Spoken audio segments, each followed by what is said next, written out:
This program contains dramatizations. Viewer discretion is advised. In our first story, Behind Mansion Walls, some will do anything to reach the top rung of society. He wanted to be Mr. Palm Beach. Even if it means a body at the bottom of the ladder. To be so greedy, you're willing to kill somebody. And later, for an aging Palm Beach big shot, a beautiful wife is a must. Palm Beach millionaire seeks younger woman.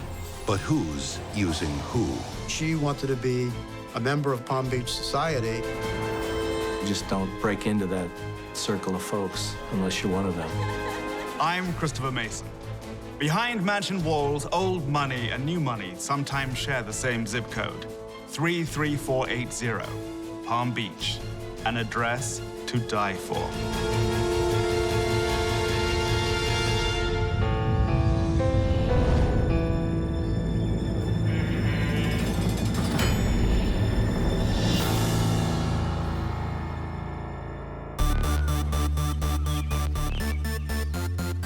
When money retires, or just wants to play in the sun, it comes here to Palm Beach, Florida.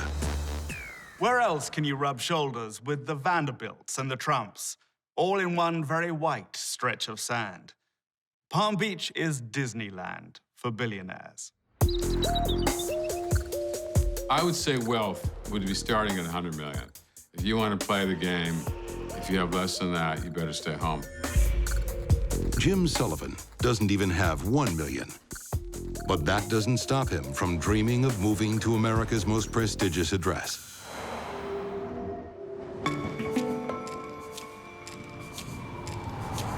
It's a long way from the mean streets of Boston, where working-class Jim grew up.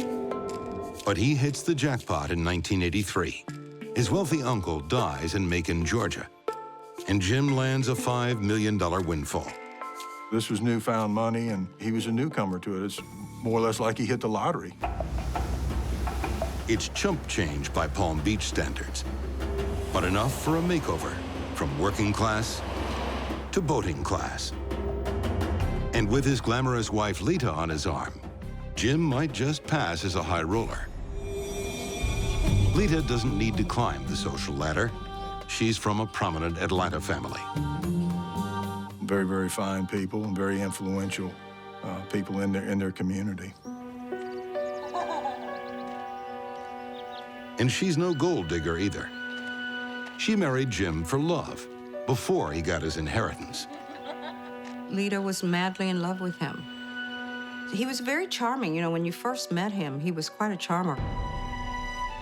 Lita's friend, Aida Flam, remembers when Jim charmed Lita into moving to Palm Beach. Lita was not crazy about going to Palm Beach. He was the one that wanted to do it. It was all about Jim.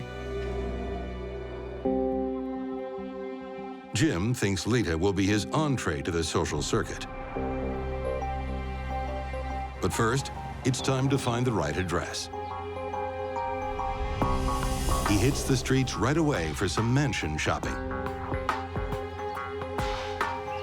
And ends up here. Jim has chosen well.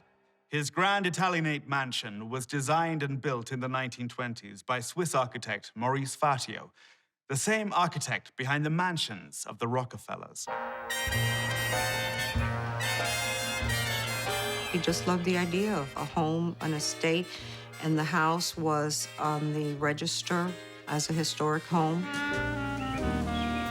Boston Jim's transformation into Palm Beach James is almost complete.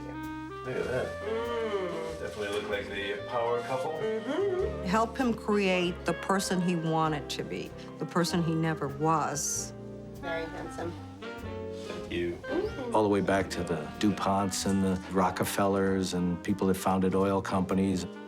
Sullivan wanted to be part of that. He thought himself to be in that ilk. You see.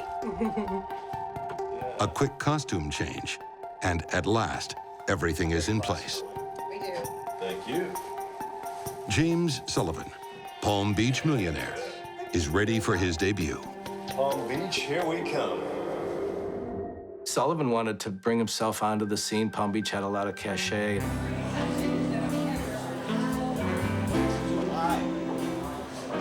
He thought it brought him the same cachet because he came in with his money, and he just tried to insinuate himself into a wealthy community. But Palm Beach society gives Sullivan the brush off. They can smell an imposter a golf course away.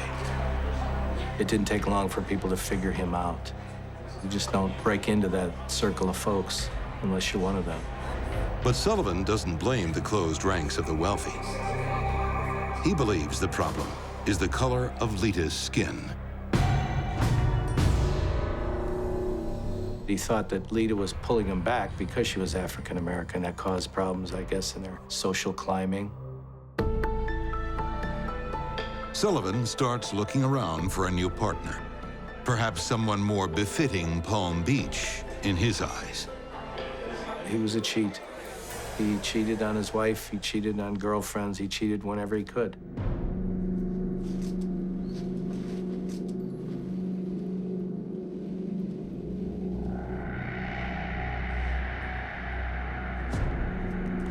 When Lita uncovers her husband's betrayal, she packs her bags and heads home to Atlanta, Georgia. In 1985, after 8 years of marriage, she files for divorce. She'd gone back to Atlanta to be closer to her family and just proceed with her divorce. Meanwhile, Sullivan sets his sights on another Palm Beach beauty. This time, he's sure he's found the right girl to usher him into society. Suki Rogers. She's a platinum pass to the Palm Beach inner circle. From drinks at the Everglades Club to dinner at Club Colette, it looks like James has finally hit the big time.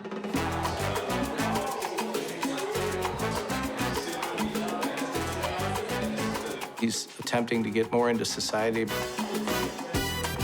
He thinks because he's with an exotic woman that everybody thinks he's some dashing, debonair dude. But he's just still same old Sullivan. Sullivan intends to marry his new love, and the couple cuts dashing figures on the Palm Beach circuit. But he has some old business to attend to. And that's not the only pressure on Sullivan's finances. After an expensive legal battle, the divorce settlement with his first wife, Lita, is about to be finalized. And she stands to gain half his assets. Sullivan is not happy. He was not going to relinquish anything to her. He didn't believe she deserved anything. He was cheap. There's frugal and then there's cheap. He was cheap. He would take the napkins from the restaurants and bring them home. He was just cheap.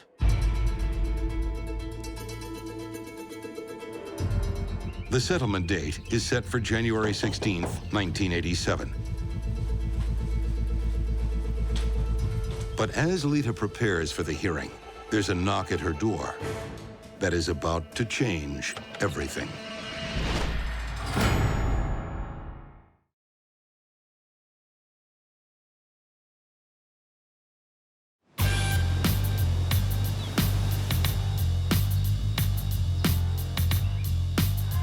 Life is looking up for Boston transplant Jim Sullivan.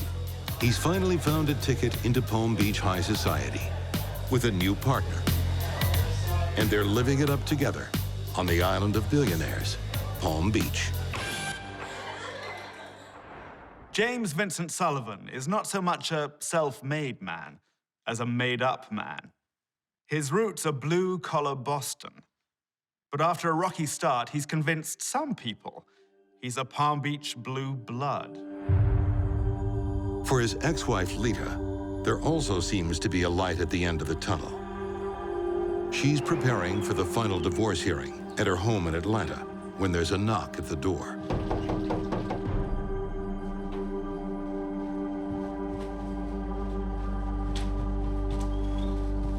She probably thought it was a friend of hers wishing her good luck on the day of her hearing.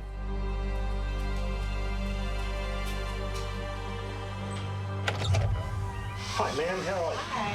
Got some lovely flowers for you. Are you Lita Sullivan? Yeah, I'm Lita Sullivan.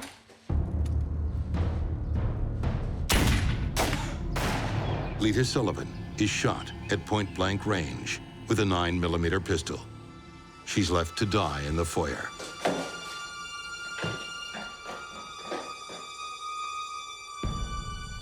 There was a neighbor of Miss Sullivan's. He looked over and saw a person running from the residence. After the person vacated the property, he went into her house and then discovered her lying in the foyer, covered in blood.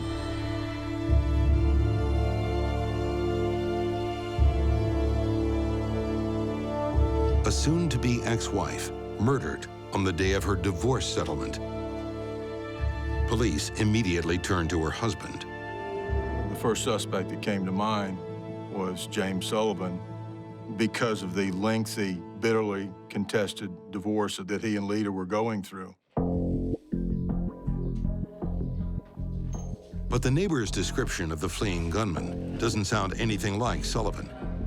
What's more, he has an ironclad alibi. At the time of the murder, he was living it up 600 miles away. Sullivan had an alibi. He was here in Palm Beach having dinner when it happened. But that doesn't mean he couldn't have hired someone else. Investigators start digging into Sullivan's past and discover a cloud over his inheritance. Turns out, the benevolent uncle who left him a $5 million ticket to Palm Beach died under suspicious circumstances. He was always a suspect in the uncle's death. They thought that he had poisoned him. There's a document produced that the uncle signed everything over to him. Shortly after that, the uncle's passed away. Did Sullivan murder to get his fortune? And to keep it, too? His ex-wife's death certainly saved him a lot of money.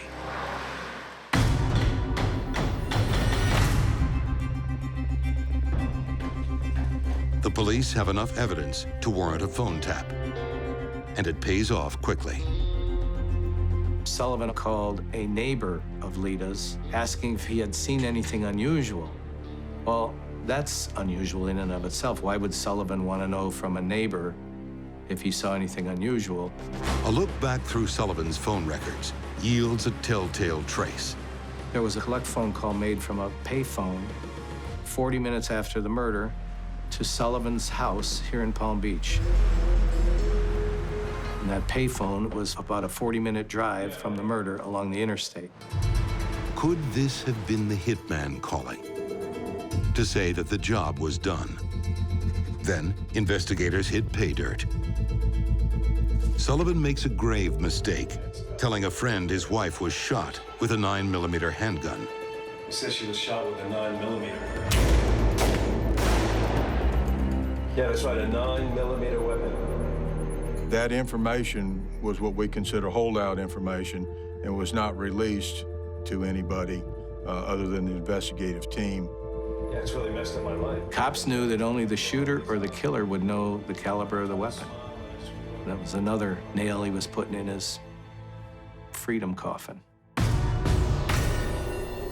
Atlanta authorities want to bring a murder-for-hire case against Sullivan.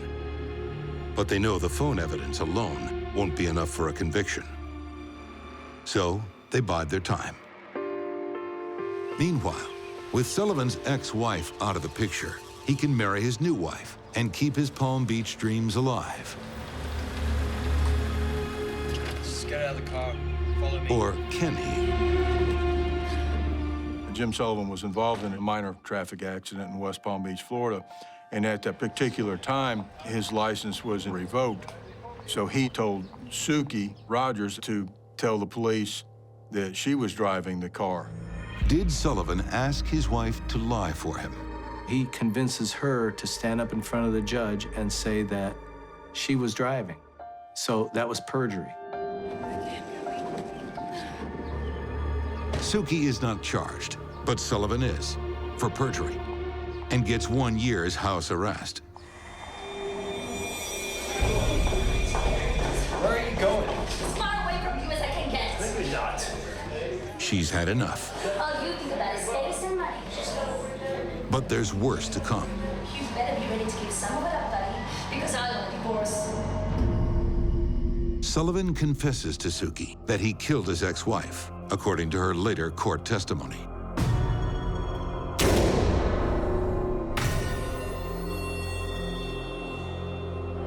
In November 1990, she files for divorce,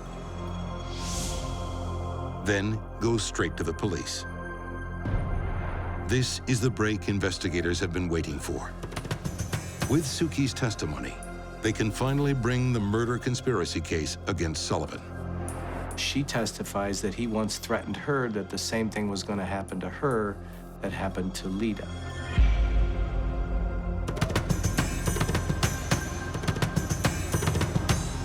Suki said that he had told her that he had had Lita murdered. But when the trial comes, it's a case of his word against hers. In the trial of a multimillionaire, an ex-wife witness is no match for a Top Gun lawyer. The argument goes like this. An ex-wife wants money. An ex-wife is bitter. An ex-wife can't be trusted. The court buys it, and in June 1992, James Sullivan walks free. In Palm Beach, there are often two standards of justice, one for the wealthy and one for the rest of us. It just showed the power of having a good attorney and being able to pay powerful attorneys to keep you out of jail. That was the bottom dollar. If you're rich, you can get away with a lot. 6 long years later, in 1998, Georgia authorities get a new break in the Lita Sullivan case. After seeing a TV story about the murder, an informant comes forward. We had a confidential source at that particular time that lived in Texas, and she was the former girlfriend of Tony Harwood. The informant says her ex-boyfriend, furniture delivery man Tony Harwood, once bragged about being hired by a Palm Beach millionaire to kill his wife in Atlanta. Investigators chase the lead. We secured the arrest warrant for Tony Harwood and went to his residence in Albemarle, North Carolina, to arrest him. Harwood confesses and blows the whistle on James Sullivan in exchange for a plea bargain. He gave up James Sullivan's name as being the person that hired him.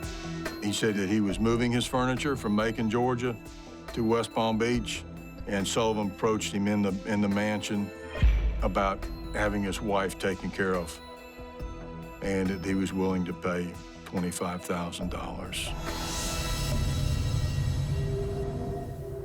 Although Sullivan has already been cleared of the charge, detectives can still make a new case. One problem, Sullivan has already left the country. We were able to show through records that he had gone to Costa Rica. He owned a home there for a while. He thought he was safe from extradition. Then he went to Venezuela for a short period and then off to Thailand. Sullivan is a fugitive.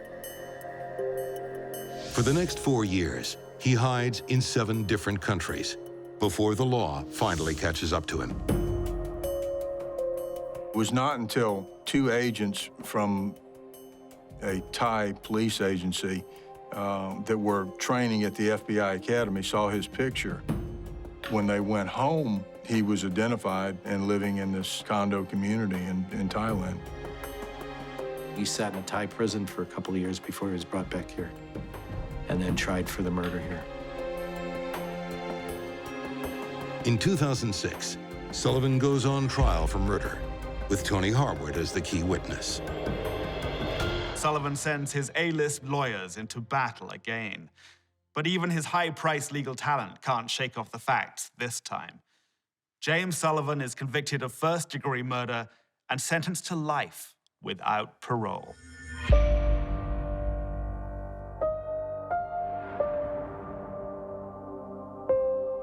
Finally, justice was served. A very cunning selfish man, finally placed in a cage where he belonged to be. He belongs in hell, but that's down the road. In Atlanta, Georgia, the result is small consolation for Lita's family. Jim Sullivan's deadly social ambition and lust for wealth took their beloved daughter from them. No amount of jail time will change that. For most of his adult life, Jim Sullivan tried to break into the Palm Beach establishment. In the end, they wouldn't even allow him into the Palm Beach prison. He will spend the rest of his life in Reedsville Penitentiary, Georgia, where the society he craved so much could not be further out of reach. Coming up, behind mansion walls. They say love conquers all. But in Palm Beach, there's one thing that trumps love every time. Greed. You don't give me what I want, I want a divorce. I'm gonna come and shoot everyone.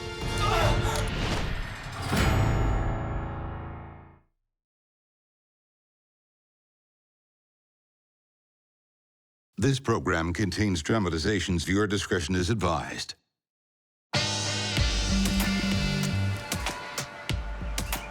Palm Beach was founded on money. Standard Oil money built the first resorts here at the turn of the last century. And for over 100 years, Palm Beach has been the preferred address for the best clubs, the best restaurants, and the best parties. But not everyone here chooses to indulge in high society's favorite pastimes. In the 1990s, one resident sits on the sidelines. He absolutely did not participate in the social scene. And despite having an enormous amount of money from business, he was essentially a miser. He drove older cars, he ate in very inexpensive restaurants, dressed in very basic clothes. His name is Fred Keller. And in a town where charity donations start at 6 figures, this Scrooge stands in stark contrast. You're talking about a man who bragged about tipping the barber a nickel. Fred started with nothing and made his money in real estate.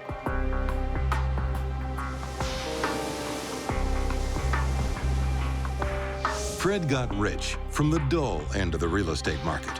Warehouses and offices. Nothing flashy, but massive earners, just like Fred. His net worth in real estate was approximately $100 million. But you don't make $100 million by simply being a nice guy. Fred is known as a street fighter.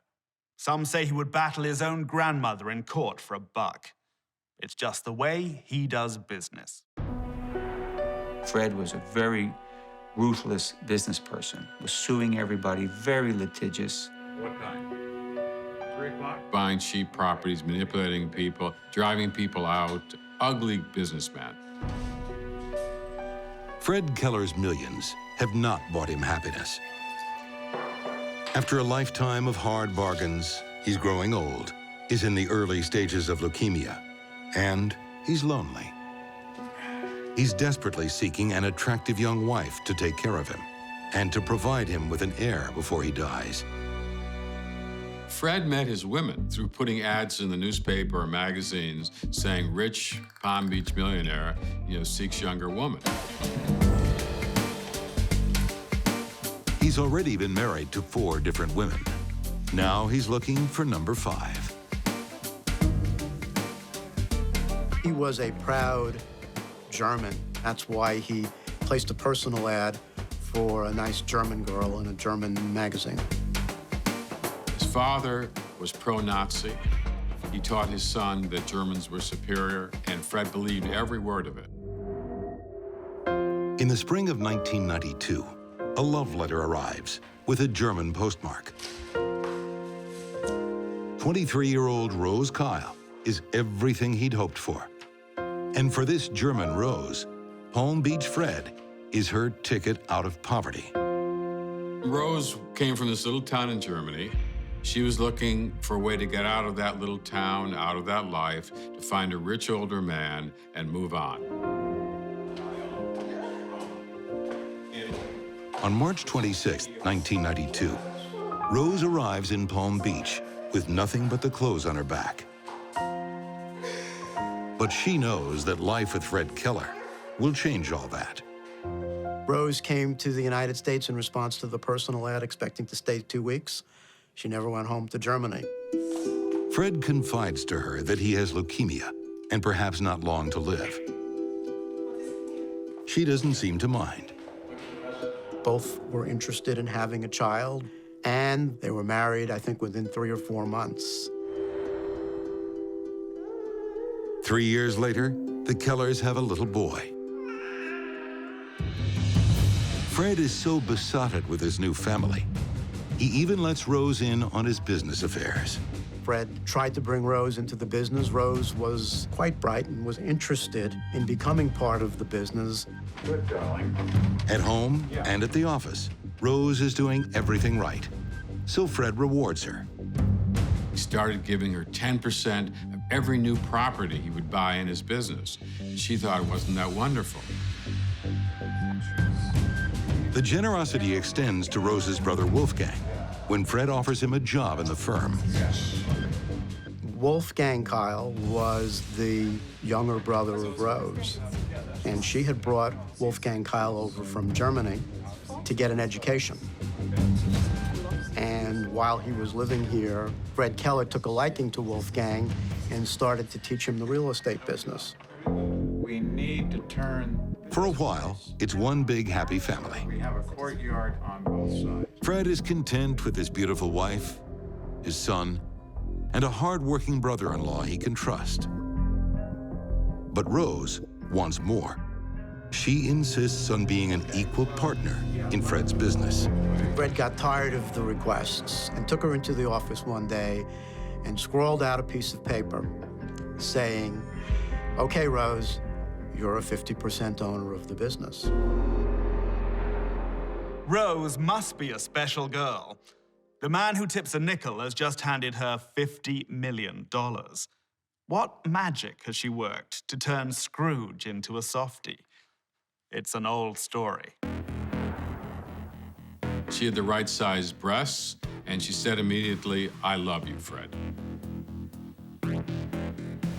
And she's given Fred the perfect male heir he wanted.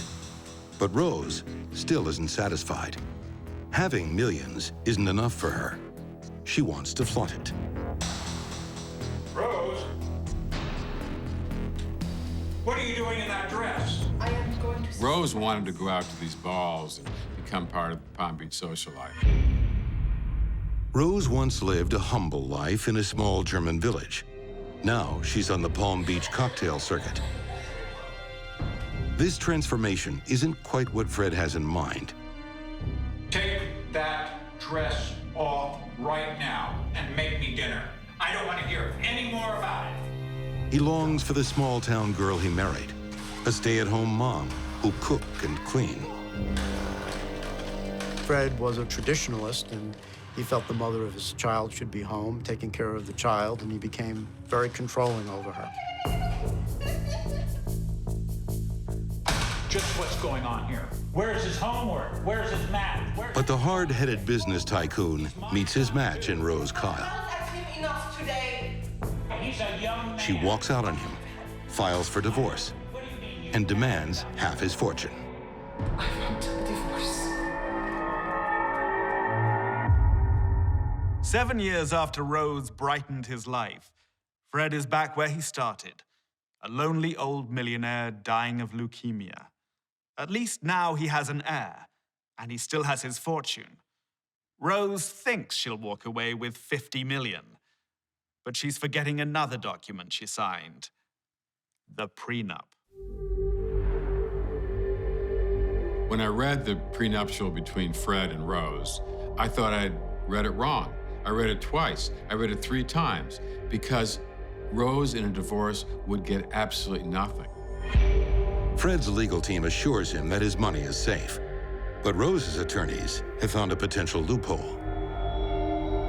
The prenuptial agreement gave Fred Keller the power to give Rose Keller gifts, and that she could keep the gifts that he gave her. And one of those gifts, Rose's lawyers argue, is the 50% stake in Fred's business. Such a crushing defeat because Fred litigated with everybody that he came into contact with, and he always won. Rose Keller was the first person who was able to beat him at his own game. It's a huge coup for Rose. She came from rural Germany with no money and an 8th grade education. But she learned from the master. And now she owns half the master's empire. Rose begins as a supposedly innocent young woman. She became the new Fred Keller, just as manipulative, just as sneaky, willing to do whatever she had to do to get whatever she wanted. Dividing up the assets won't be easy. Somehow, the two warring parties have to reach an agreement. There had to be a meeting, a series of meetings, to divide this real estate fortune, the various buildings. And according to Fred, his ex-wife is playing hardball. Fred claimed that Rose had called Fred one night and said, if you don't give me what I want, I'm going to come into the business and shoot everyone. He began to become afraid of Rose. Fred claims he fears for his life. He sends a fax to the Palm Beach police, warning them about Rose's threat. And it's not the only precaution he takes. He began carrying a gun.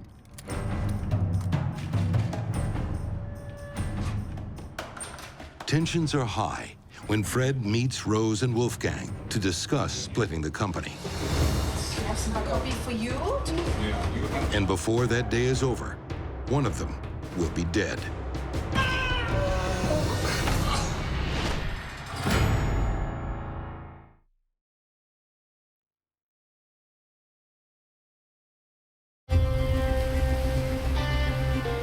Amid the many heirs to great fortunes on the shores of Palm Beach, Fred Keller is a self-made man.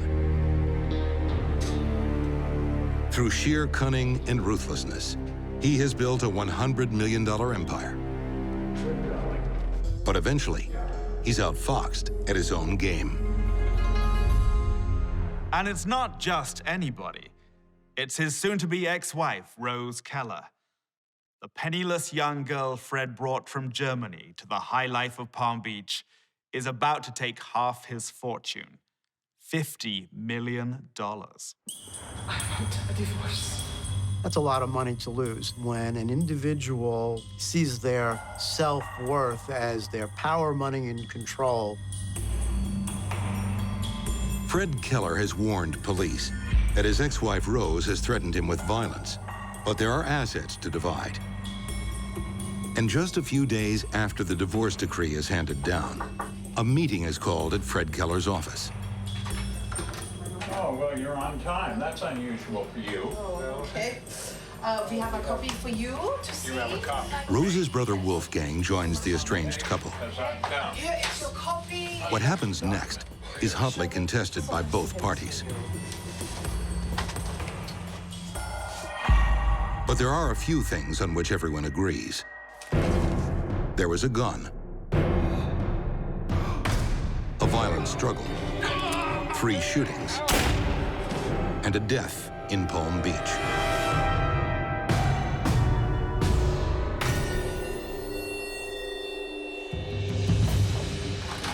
Wolfgang calls the cops. The arriving police officers didn't really know who had done what to whom, but they knew that they had one dead person, one very seriously injured person, and another individual who was shot. Armed man on site still. Back on needle. Rose Kyle lies dead with a bullet in her neck. Man down, man Wolfgang is on the floor, shot twice. He's alive. 948. Police follow a blood trail to the office next door, where they find Fred sitting in a corner, bleeding from the head.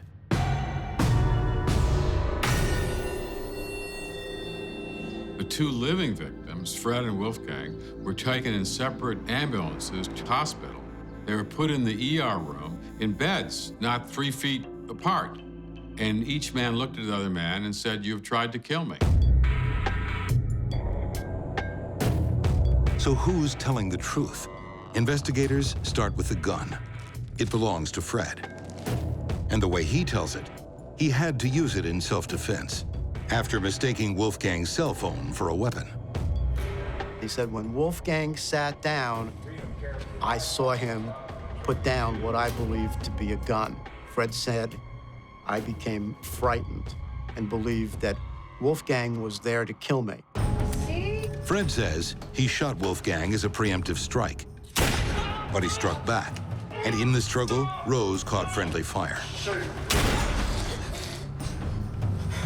Then, Wolfgang wrestled the gun away and tried to take an eye for an eye.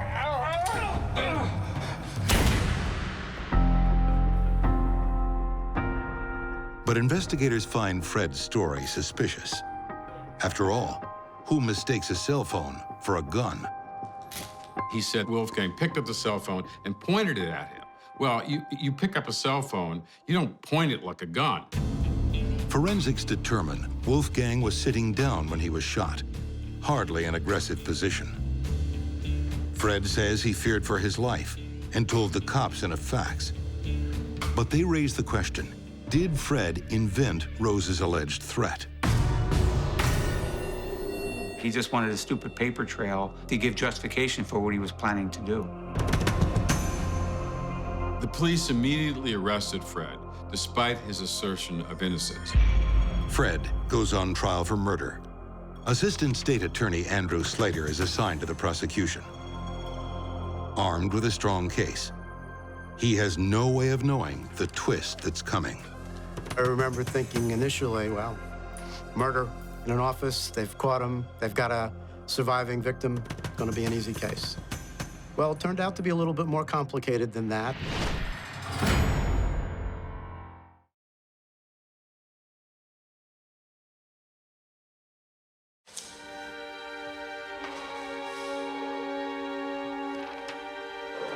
She's a beautiful young wife who makes an old millionaire very happy for a time.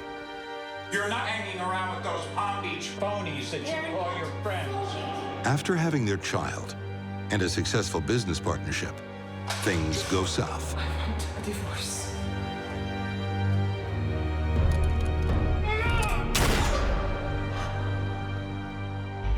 I see it often on the social circuit. At first, they're lighting up the pages of Vanity Fair and Quest magazine. Later, they're hiding from The Star and Us Weekly. But millionaire divorces don't get much messier than this. On January 20th, 2005, property mogul Fred Keller stands trial for murdering his wife Rose and shooting her brother Wolfgang. The prosecution thinks they have a strong case.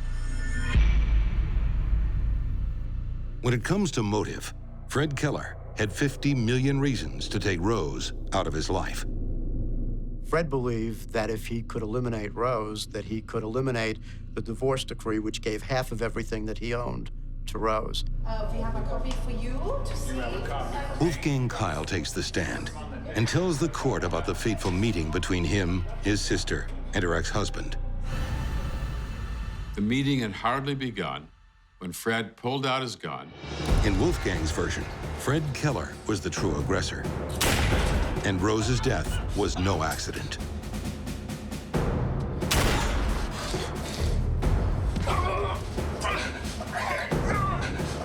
The only part Wolfgang and Fred agree on is that Wolfgang tried to take revenge. Wolfgang thought he had actually killed Fred because he had shot him at almost point-blank range, but he actually missed him, only grazed Fred Keller. Two survivors with two vastly different recollections.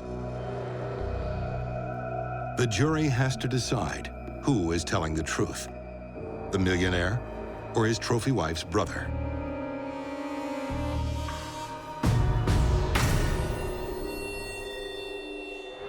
On February 2nd, 2005, the jury begins its deliberations. 3 days later, they announce a deadlock. 9 jurors are convinced Fred planned to murder Rose.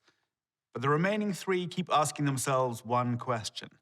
Why would a man worth $100 million risk losing it all by resorting to murder? They find it hard to believe that. So when they heard any kind of possible explanation, like Wolfgang taking a phone off and putting it on the table, that's why Fred did it, they want to believe that, yeah, that makes more sense than a millionaire wanting to kill somebody. It's a hung jury, a mistrial. Fred Keller walks free. But prosecutors keep on the case, and 2 years later, in January 2007, they get a new trial. This time, they attempt to sway the jury with tales of Keller's miserly behavior. This millionaire, they say, would sooner kill than lose a dime.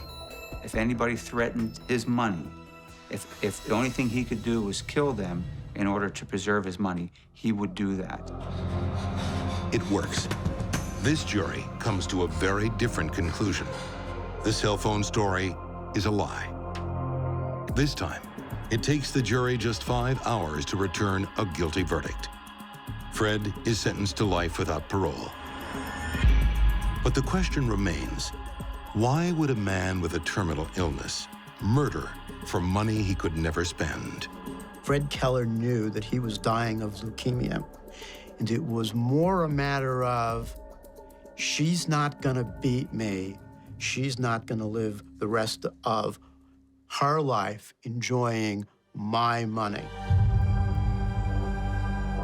Miserly to the end, Fred Keller has one more grudge to settle. With Rose dead, her family stands to inherit half his fortune, and he'll do anything to stop it. He appeals his case. One of his lawyers told him that if he died while the case was still in appeal, that his deceased wife's family would not get any money out of the estate. So a light bulb went off in his head, he stopped taking his medicines, and he let himself die very quickly. But Fred's premature death turns out to be for nothing. Despite his appeal, Fred's inheritance is passed on over his dead body. In the end, the empire of wealth Fred Keller spent his life making and ended his life to protect was broken up and given away. Every last brick and dollar. Wolfgang and the Kyle family received a little over $10 million. The rest went to Rose and Fred's orphaned son. One can't help but wonder, when he learns where his fortune comes from and what it did to his parents, will he want to have anything to do with it? Fred Keller and James Sullivan, 2 working-class men driven by greed. Starting with nothing, they had everything to gain. But when they'd got it all, the millions, the mansion, the beautiful wife, they threw it all away. Money gave them glamorous new lives, but there's nothing glamorous about death. Not even death in Palm Beach. Till next we meet, behind mansion walls, I'm Christopher Mason.